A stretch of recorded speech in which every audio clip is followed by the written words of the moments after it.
시간 우리 함께 하신 우리 모든 성도 여러분들에게 하나님과 동행하는 자들에게 베푸시는 이 성령의 충만하심이 함께 하시기를 주의 이름으로 축원드립니다.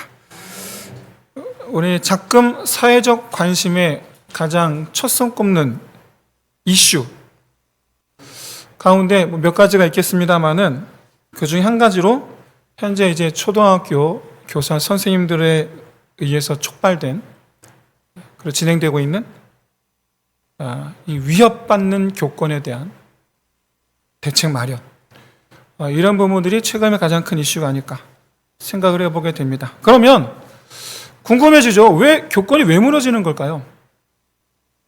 그 속내를 가만히 이렇게 들여다보면 뭐 여러 가지 있겠습니다만은 그 중에서 가장 높은 비중을 차지하는 것이 학부모들의 자기 중심적인 사고에서 비롯되는 것이 아닐까 좀 생각해 보게 됩니다. 그래서 저는 학부모들에게 한 가지 묻지 않을 수 없는 것이죠.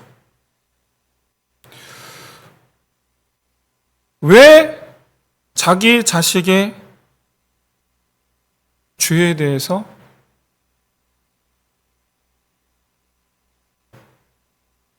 그 죄의 영향을 간과하는 걸까요?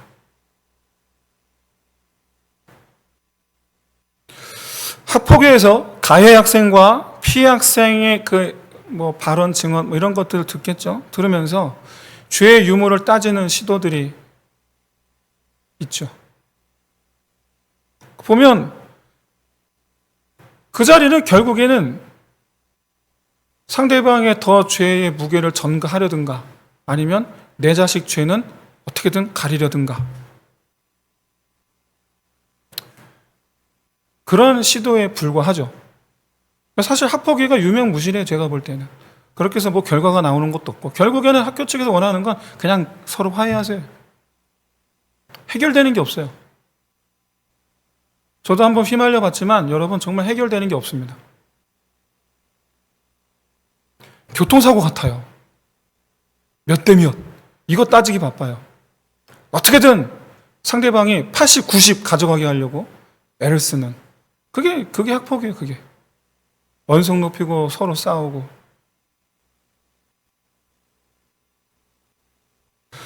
그러면 궁금해지는 게 있죠. 그렇게 다른 사람들 앞에서 자기 자식을 감쌌다. 그럼 집에 가서는 자기 아이를 엄하게 훈육하긴 하는 걸까? 이게 궁금해지죠. 물론 뭐 우리는 모릅니다만은 근데 제가 직접 눈으로 확인을 했고 여기저기서 들리는 말에 의하면 자기 자녀로 하여금 죄를 가르치고 올바른 인생을 갖도록 지도하는 부모는 별로 없는 것 같아요. 왜냐? 그 아이들이 변하지를 않아요. 똑같아. 심지어 어떤 애는 더 기가 살아있는 걸 봐요. 심각하죠. 다시 한번 이 지점에서 묻지 않을 수가 없어요. 왜 자녀들로 하여금 죄에서 떠나도록 가르치지 않는 걸까요? 왜? 터럭만큼의 죄라도 떠나도록 가르쳐야 할 터인데 그 정도는 괜찮다고 묻어두는 걸까요?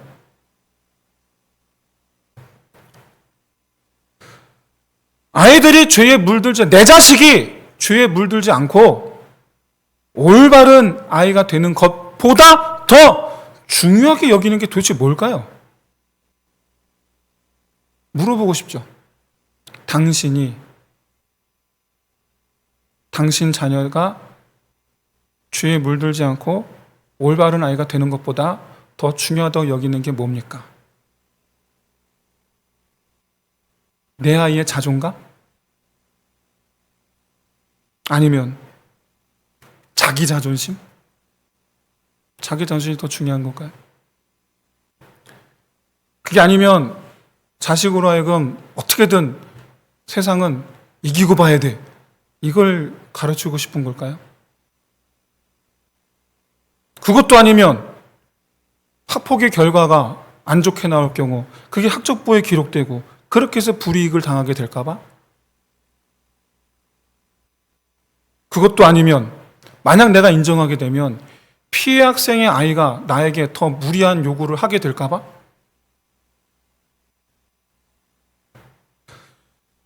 뭐 그런 학부모들 입장을 제가 어떻게 일일이 알 수 있겠습니까마는 분명한 건 입장에 따라 보는 관점에 따라 아이들의 죄의 경중이 바뀔 수가 있죠. 그래서 어떻게든 죄를 가리려고 하는 게 아닐까 좀 생각해 보게 됩니다.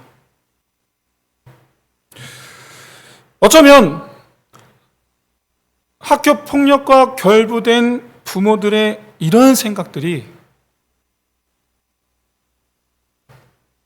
우리가 겉으로 드러나서 그렇지 않지 대부분 일반적인 부모들의 마음이 아닐까. 또 그도 한번 생각해 보게 됩니다. 뭐를 내가 학폭이 문제의 결부가 되면 나는 어떻게 변할까? 나는 어떤 스탠스를 취하게 될까? 여러분 자신하십니까? 우리 자신 어떨는지 한번 생각해 보시기 바랍니다.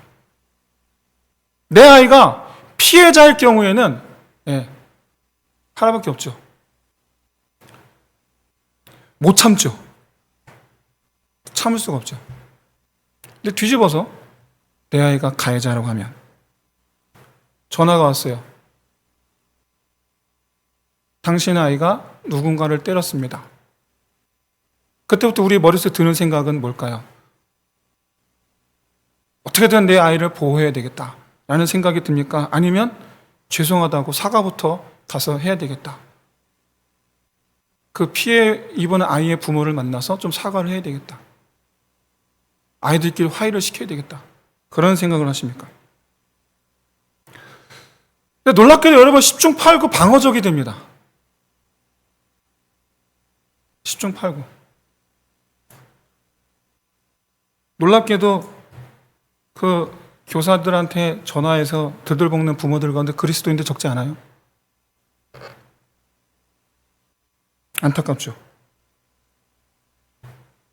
그런데 그리스도인으로서 우리는 가장 기본적인 것이자 동시에 신앙의 원리죠. 신앙의 근본 원리.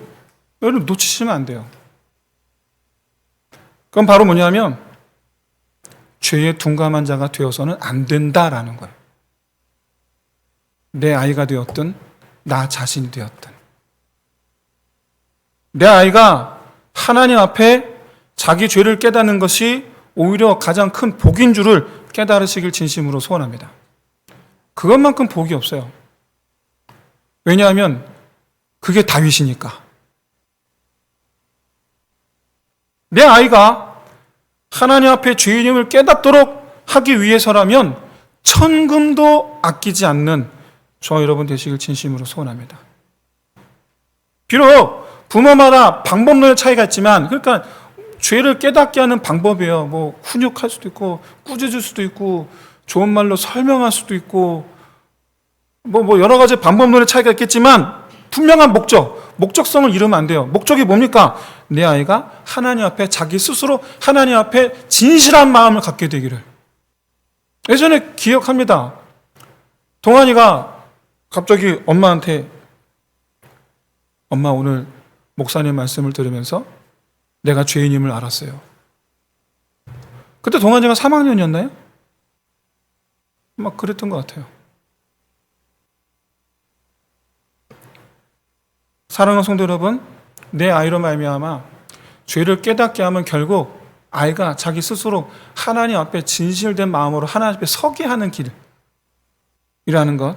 그래서 부모는 선한 마음으로, 아이에 대하여 악한 마음이 안 되죠. 선한 마음으로 아이를 하나님 앞으로 잘 인도하는 그런 목자 같은 부모가 되시기를 주의 이름으로 축원드립니다. 그런데 죄인임을 자각하는 것에 대한 중요성은 우리도 마찬가지죠. 그래서 우리는 항상 우리 자신에게 자문하고 자답해야 됩니다. 자문, 나는 왜 신앙생활을 하는가예요. 나는 왜 신앙생활을 하는가? 이에 대한 자답, 우리가 스스로 답하기를 하나님 앞에 영원히 있기 위해서. 하나님 앞에 있으려고. 여러분, 우리가 하나님 앞에서 내 모습을 살피는 것을 게을리하지 마시기를 진심으로 소원합니다. 만약에 나는 왜 신앙생활을 하는가에 대한 스스로 답하기를 하나님께서 나를 도우사 이 세상에서 형통하기 위해서 라고 한다면 우리는 언제 죄를 씻음받나요? 우리는 언제 우리의 죄인됨을 벗나요? 무엇보다 언제 우리는 하나님 앞에 온전하게 서나요? 오늘 본문은 바로 이런 근본적인 문제, 하나님과 우리의 관계에 대한 문제를 우리에게 권하는, 이리 하라, 권하는 본문이에요.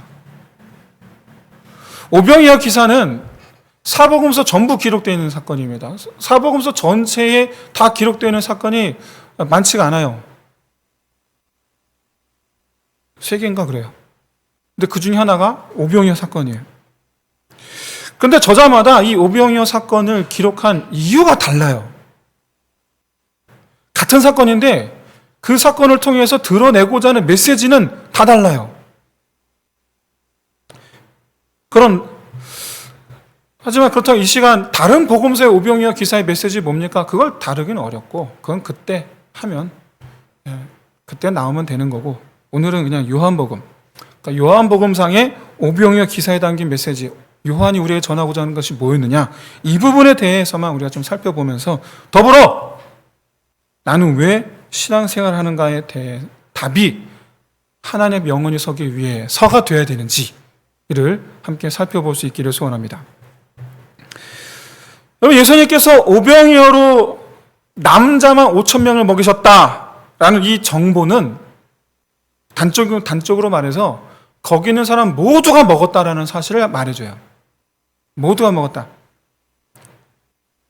예수님과 함께 있었던 모든 사람들이 한 명 빠짐없이 다 먹었습니다. 그런데 그들이 먹은 건 어떤 거였느냐? 한 사람도 빠짐없이 먹은 그것의 정체는 원래 광주리에 있었던 오리지널 떡 5개 물고기 2마리가 아니라는 거죠. 오리지널을 먹은 게 아닌 거죠. 그러니까 이 땅에서 난 것이에요. 이 땅에서 난 것으로서의 오리지널 떡 5개 물고기 2마리가 아닌 초자연적으로 생겨난 것, 이 세상에 없는 것이에요. 그래서 오병이어 사건을 우리는 개념적으로 그 어린아이가 여기 있습니다라고 드렸던 그 도시락이었던 오병이어는 이 세상의 것이고, 축사하사 나눠준 그것은 이 세상의 것이 아닌 거죠. 이걸 여러분 잘 구분해서 파악을 하시기 바랍니다. 이 사람들이 뭘로 배불렀습니까? 이 세상의 것으로 배불렀습니까? 이 세상의 것이 아닌 걸로 배불렀습니까? 이 세상의 것이 아닌 걸로 배불렀죠. 그래서 이 현장에 있는 모든 사람들은 이 기적을 통해서 한 가지 과거의 기억을 떠올리게 되죠. 바로 만나, 광야 시대 만나 사건을 떠올려요. 여러분, 광야 시대 그 자체가 하나님께서 이스라엘 백성들에게 목적하신 바 3가지가 있습니다. 하나님께서 목적하신 것. 첫 번째는 뭐냐면 인도하시는 하나님을 신뢰하라는 거예요. 그리고 두 번째는 하나님의 다스리심에 순복하라는 거예요. 복종할지어다, 순종할지어다. 굉장히 중요해요. 신뢰와 순종. 그 다음에 3번째가 하나님 백성 되기를 힘쓰라라는 거예요. 그럼 하나님 백성이 되는 건 자동으로 되는 게 아닙니다. 힘써야 되는 거예요. 하나님 백성다움이죠. 다워지기 위하여 힘써야 되는 거예요. 이런 이 광야 시대의 목적, 하나님께서 가지고 계셨던 이 광야 시대의 목적, 그로 말미암아 이스라엘 백성들이 한 가지 사실을 분명히 알게 되죠. 뭘 알게 됩니까? 우리가 곧 나라를 이루게 된다라는 거예요. 우리가 곧 나라를 이루게 될 것이다. 가나안 땅에 들어갈 것이고 거기서 나라를 이루게 될 것이다. 그전에는 이스라엘 백성 나라가 없었잖아요. 나라 가진 적이 없잖아요. 그래서 오늘 본문에서 이곳에 있는 모든 사람들이 광야 시대 모든 백성들이 하늘 만나를 먹었던 것처럼 자기들도 이 세상의 것이 아닌 것을 모두 다 먹었다는 사실에서 광야 시대를 떠올리게 되고 그 귀착, 도달하게 되는 결론이 뭐냐? 우리가 다시 나라를 이루게 되리라라는 거예요. 우리가 나라를 이루게 되겠구나. 누구를 통해서? 다윗의 후손, 예언된 그 후손이 누굽니까? 예수님이죠. 그래서 이런 상황을 설명한 것이 15절 말씀이에요. 억지로 붙들어 자기를 임금으로 삼으려는 줄 아시고 다시 혼자 산으로 떠나 가시니라. 근데 여러분, 이 15절 이 말씀, 이 만나를 먹은, 이 세상의 것이 아닌 것을 먹은 이 모든 사람들의 예수님을 붙잡으려는 시도, 이들이 이렇게 시도했어 라는 이 정보를 알려주는 건 요한밖에 없어요. 마태, 마가, 누가복음은 없어요. 단지 예수님께서 떠나셨다라고만 되어 있어요. 요한만 밝히고 있어요.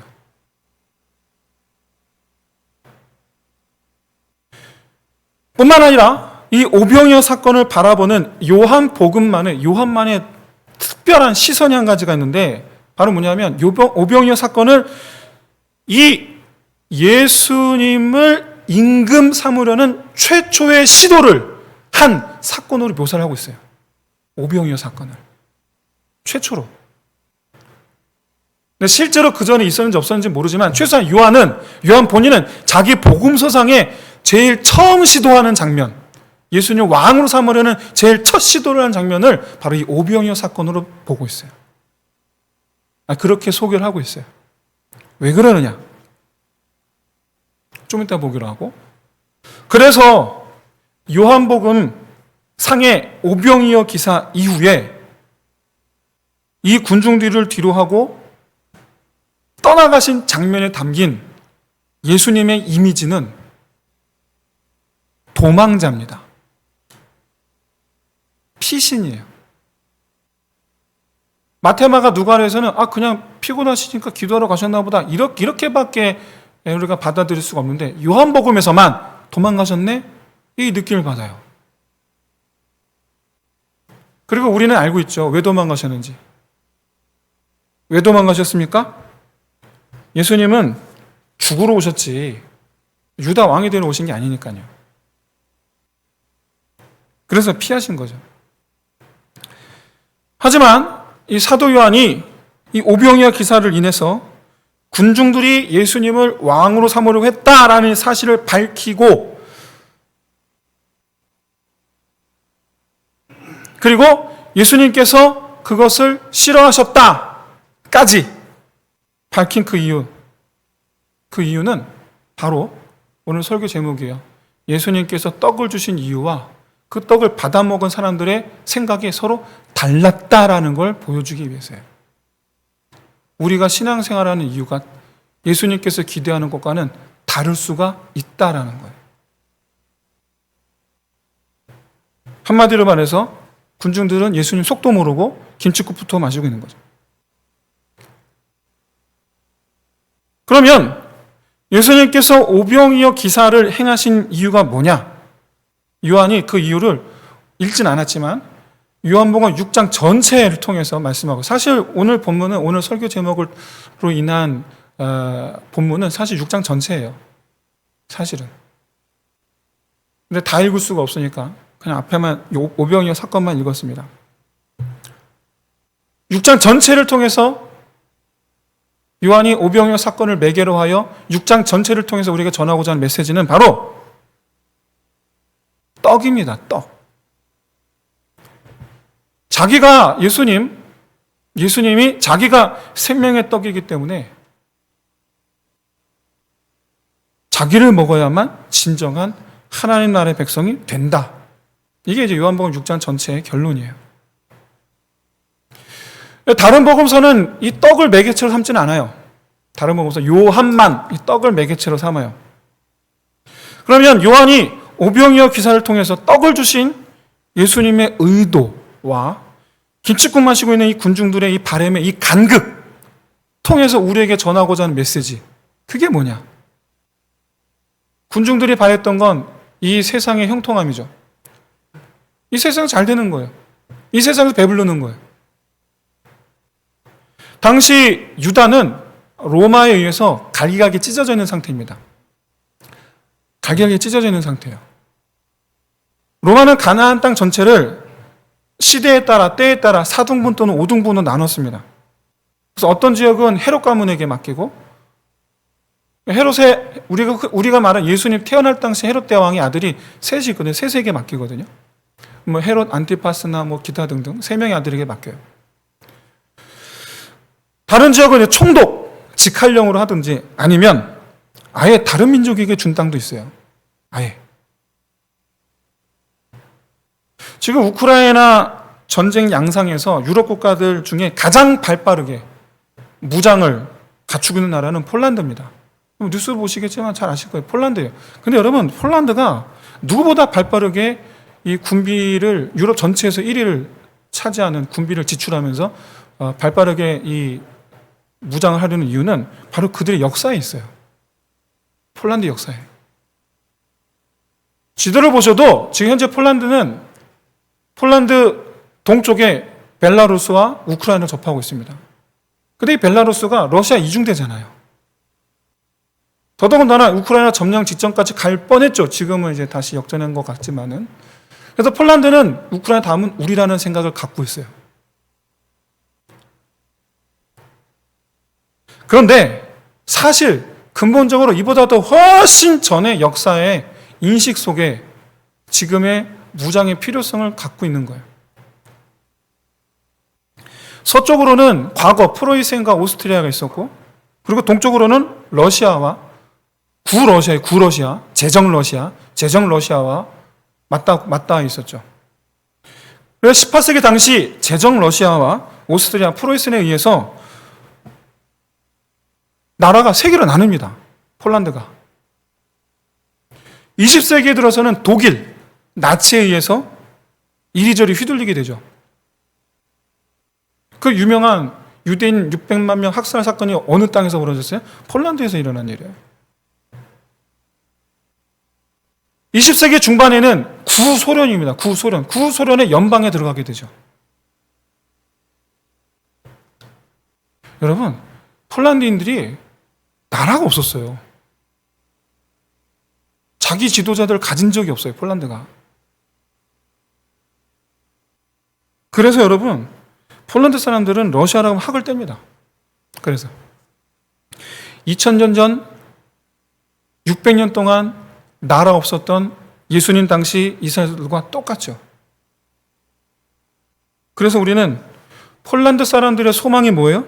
자주국방 강한 나라잖아요. 휘두르지 않는. 이스라엘도 똑같습니다.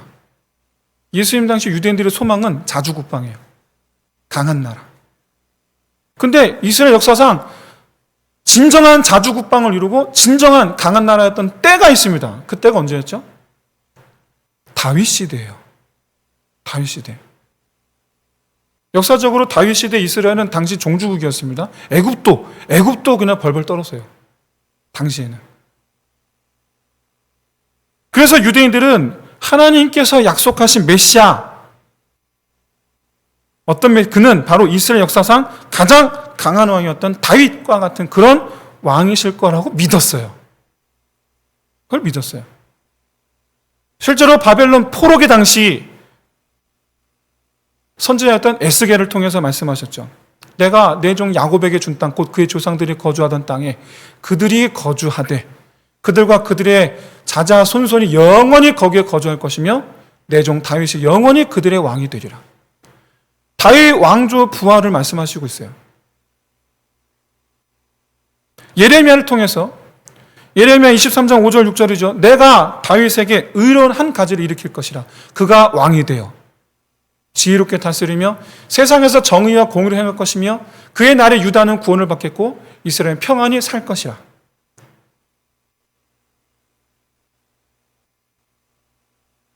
이사야를 통해서 이사야에서 9장 6절을 통해서 말씀하시기를 이는 한 아기가 우리에게 낳고 한 아들을 우리에게 주신 바 되었는데 그 어깨에는 정사를 메었고 그 이름은 기묘자라 모사라 전능하신 하나님이라 영존하신 아버지라 평강의 왕이라 할 것임이라. 미가서 5장 2절에 그 아기가 어디서 태어납니까? 베들레헴이잖아요.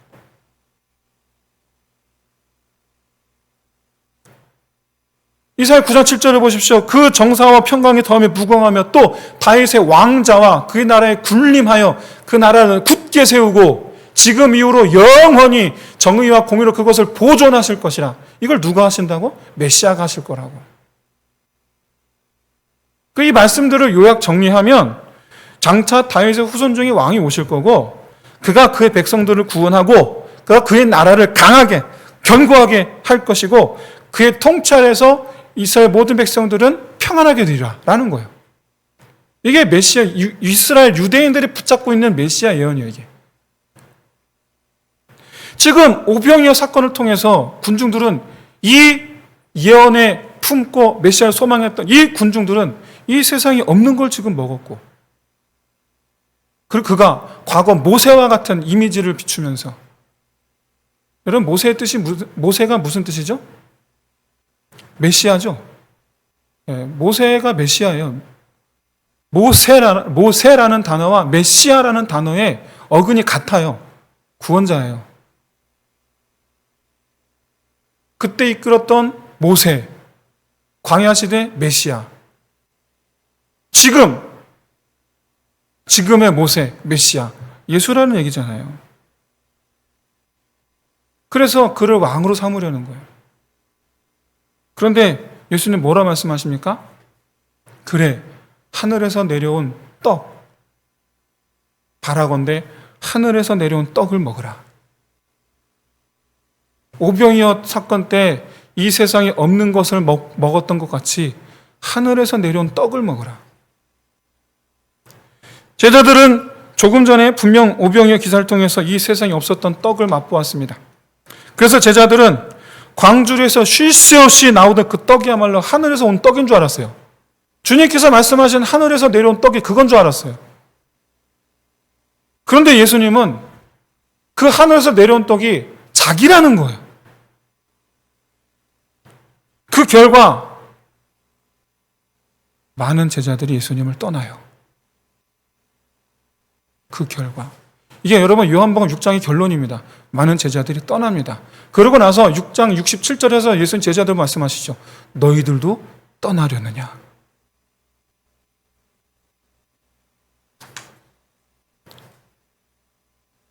여러분 우리가 예수님을 먹어야 되는 이유가 뭡니까? 하나님 백성이 되게 하기 위해서라는데 예수님을 먹어야 되는, 그래서 하나님 백성이 되기 위하여 예수님을 먹어야 되는 이유. 왜 예수님을 먹어야지 하나님 백성이 되는 겁니까? 예수님을 먹어야지 죄사함을 받게 되니까요. 예수님을 먹어야 죄사함을 받고 영원한 생명을 얻게 되는 거예요. 하지만 사람들이 예수님을 찾는 이유는 광주리 그 떡이죠. 광주리 그 떡이에요. 그런 이들에게 예수님은 하루 만에 없어질 만나처럼 놔두면 썩어 없어질 그런 광주리 그 떡 말고 영생하는 떡을 먹어야 된다면서 자기를 먹으라 말씀하시죠. 우리가 신앙생활하는 이유는 이 세상의 것으로 배부르기 위해서입니까? 아니면 죄사함과 더불어 영원히 누리게 될 그 영원한 생명 때문입니까? 우리는 왜 신앙생활하는 겁니까? 우리는 예수를 왜 쫓아다닙니까? 교회를 왜 나오는 겁니까? 그런데 여러분 잊지 마십시오. 떠나간 자들은 누구였냐면 군중들이 아니고 제자들이었어요. 군중들이 아니고.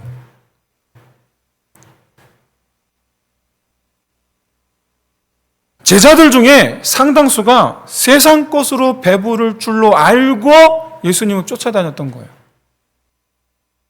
근데 그게 아니라니까 예수님을 떠나는 거예요.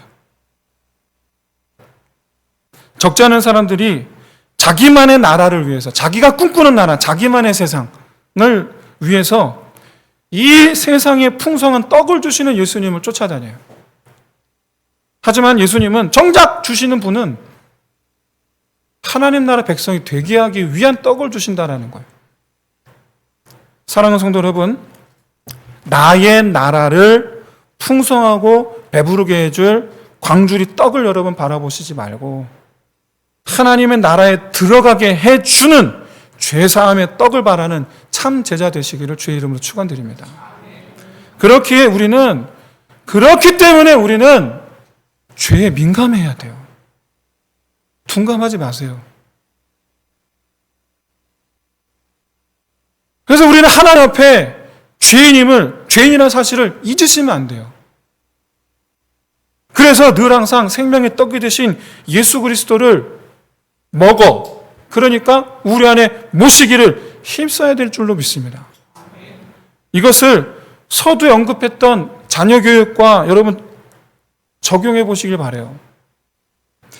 우리 자녀들이 자기들 스스로 하나님 앞에 죄인이라는 자각, 그렇기에 더욱 주님 모시기를 힘써야 한다는 이 신앙생활의 원리를 자기 인생의 가치관으로 삼도록 우리는 그렇게 교육을 해야 될 줄로 믿습니다. 너 이 세상에 잘 돼야 돼. 이게 아니고 세상에 잘 될 줄로 믿습니다. 누가 그렇게 하시죠? 하나님 인도하실 줄로 믿어요. 그건 하나님께서 하실 일이에요.